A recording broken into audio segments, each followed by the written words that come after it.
boy, have I got something to tell you today. I really got something to lay on you. I've been teasing you, and, I could go step by step and torture you a little bit. It is enjoyable for me, but I'm going to give you a big wallop here today on the Revelation series. Hi, everybody. Thanks for joining me. People have been wondering, why are you wearing that hat? Do you have something to hide?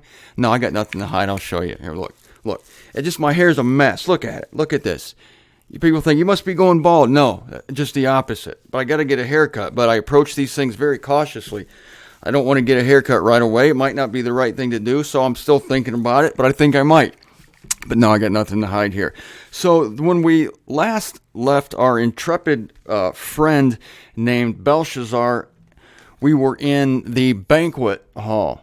And we're establishing for you that this important revelation, I'm going to show you how important it was. This important revelation Daniel got in chapter 7 has very much to do with the unveiling of Jesus Christ, with Revelation, and with the section that we soon will be coming into. And in fact, we are into it in a sense with the sixth seal in chapter 9. Is that chapter 9? Yeah, the sixth trumpet. And the sixth messenger blowing it, and a third of humanity being killed. I say to you, these are religions, and we're going to see this under the figure of the wild beast in chapter 11. Once again, this is important. Beginning in chapter 11, we're going to be reviewing the entire book of Revelation from the perspective of the religious supremacy of the earth. So, you remember Nebuchadnezzar. What did he do? You remember the Daniel series I did back when I was in Florida? Here's what Nebuchadnezzar did. He went outside, strode upon his parapet, and said, "Is this not?" Well, he had an accent. You remember? "Is this not Babylon the Great, which I have built by the might of my power, by my hands? I did this, I did that. My favorite pronoun is I." That was Nebuchadnezzar. And he looked upon his kingdom, that he ruled and subjected so many peoples. That's not the case with Belshazzar.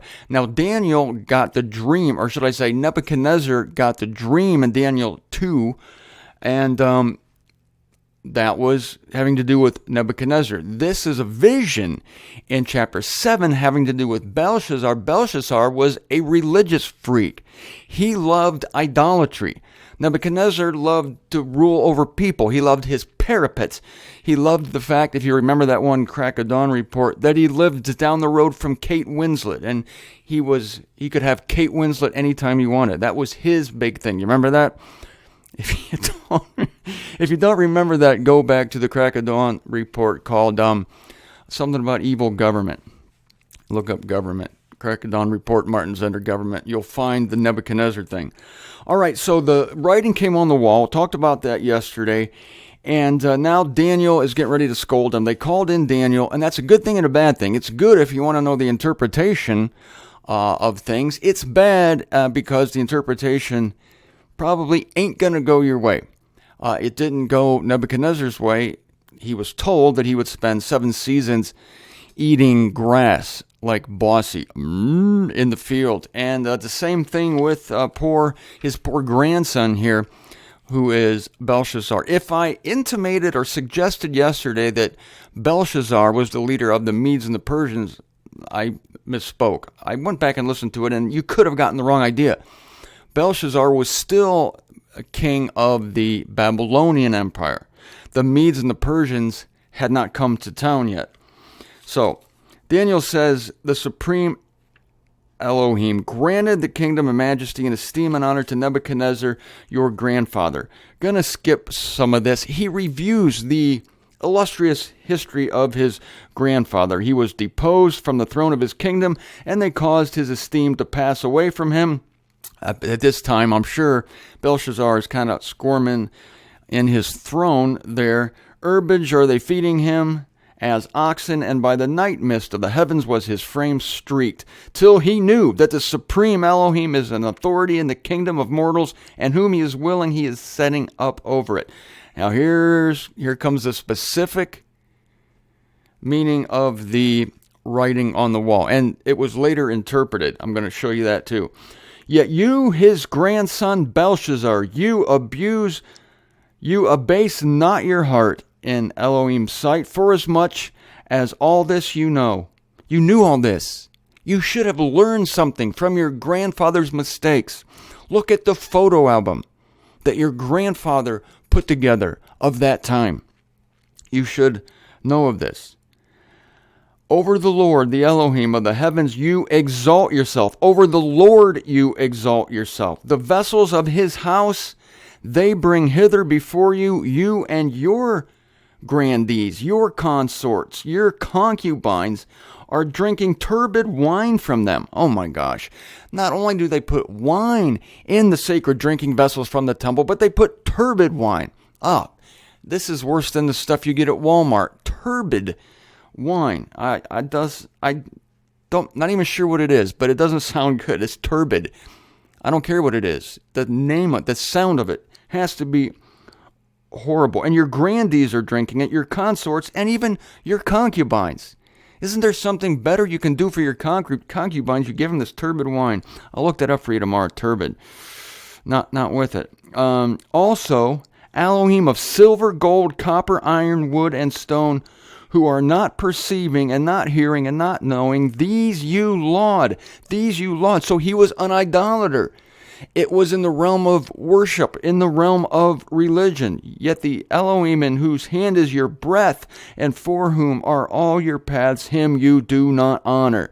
From before him then is being sent the fingertip of that hand.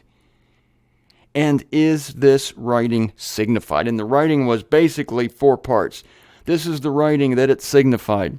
The first part, pronounced mina, M-N-A. I don't know how you pronounce M-N together without a vowel. Mnyang. And then thuckle, T-H-U-Q-L. Thukwal. Up, you parson. Got that? Sure. The first part, this is the interpretation.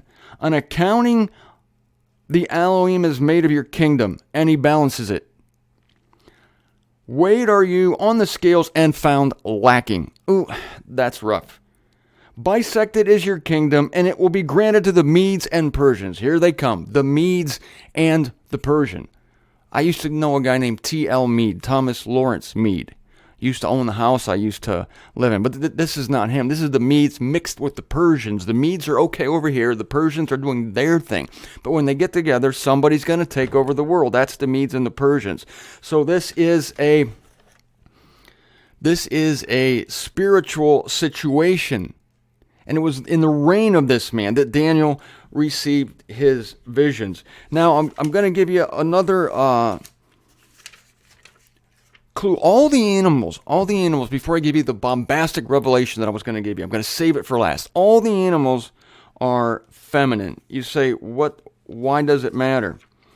Well, remember, he sees a she-bear, a lioness, a leopardess, and a monstrous.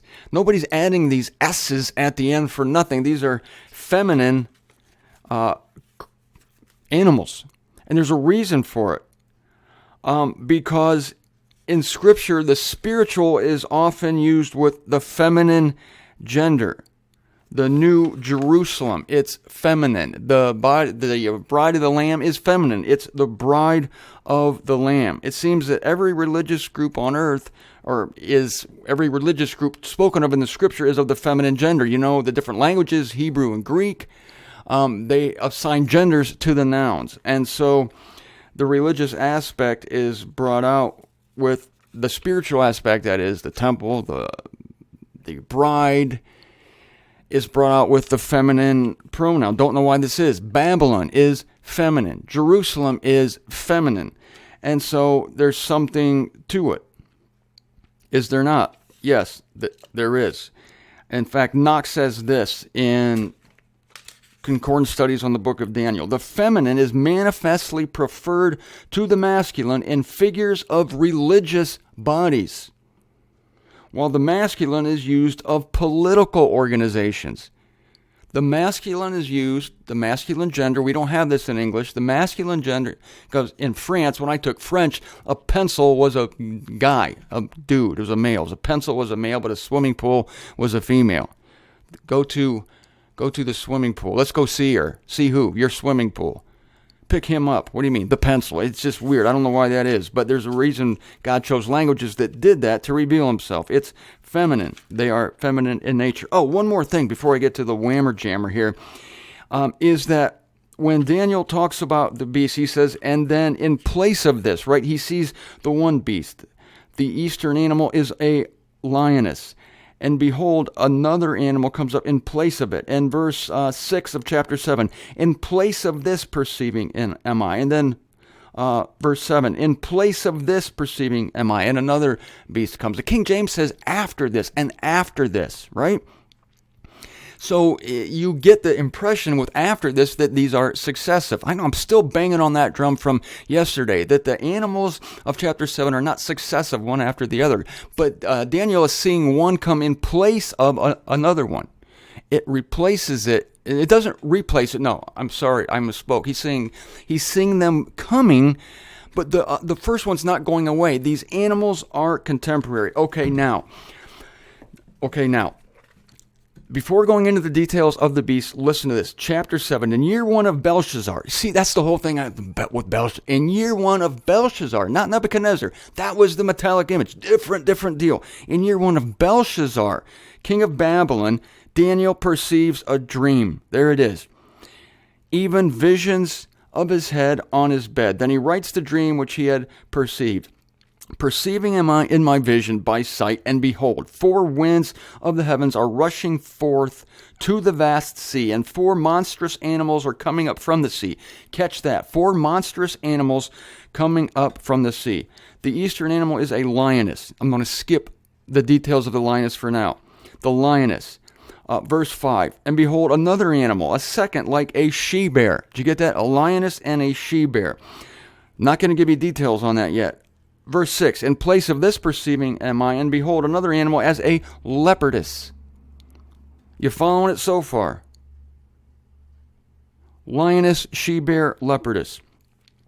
Skipping the details of the leopardess, verse 7, in place of this perceiving am I in the visions of the night, and behold, a 4th animal, terrifying and awful, and exuberantly mighty. She has monstrous iron teeth. This is an indistinct animal, but it's called monstrous, a monstrous. Now, look, we're in the unveiling, back to Revelation, chapter 13. Watch this. And this is John writing. How many hundreds and hundreds of years after what I just read to you in Daniel? And I perceived a wild beast ascending out of the sea. This is yet future, having 10 horns and 7 heads. Going to look at the horns and heads, and you're going to be amazed. And on its horn 10 diadems, and on its head blasphemous names. And the wild beast which I perceived was like a leopardess. Listen to this. And its feet were as a bear's, and its mouth as the mouth of a lion. And the dragon gives it its power. The dragon gives it its power. The dragon, an indistinct beast, gives it its power. This is unbelievable. These are the same creatures coming forth. We don't see the monstrous really, and the dragon is a beast. I have to correct myself there, but the wild beast, I believe, is itself the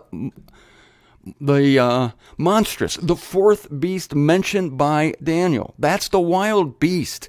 It's called a beast. It's indistinct. The parts that make it up are distinct. A she-bear, a lioness, a leopardess. And these, again, represent spiritual bodies because they're in the feminine gender, and they are religions, and they are with us today. They're contemporaneous. They all exist at the same time. And they amalgamate and form a wild beast, which is the 4th beast Daniel sees. And so he's predicting it back then, Daniel, as hundreds and hundreds and hundreds of years later, here comes John seeing it coming out of another body of water.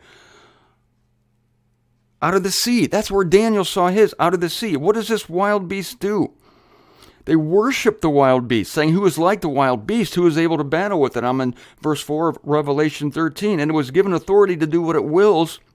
And it opens its mouth in blasphemies toward God, to blaspheme his name. This is what religion does.